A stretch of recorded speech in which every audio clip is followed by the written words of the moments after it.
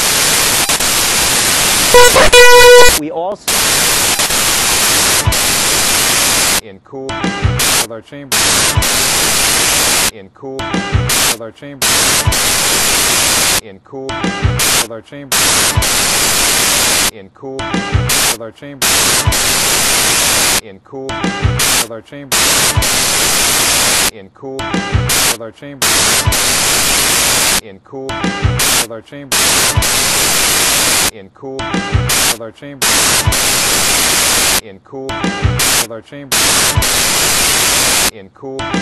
with our chamber.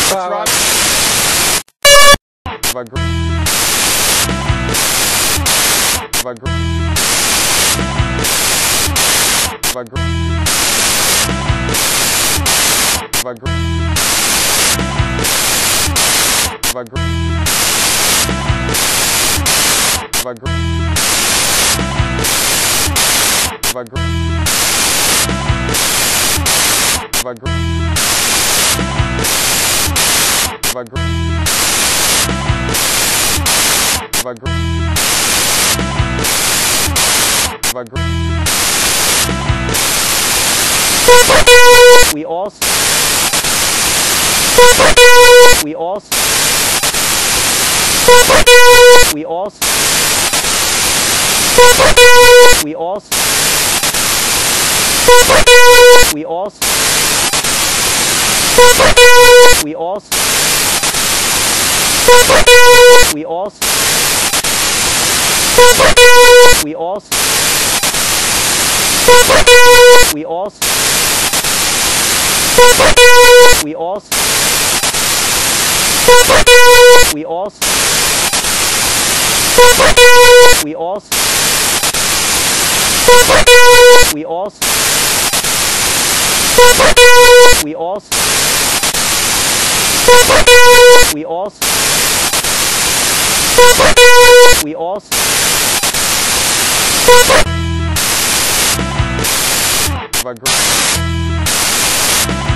Here,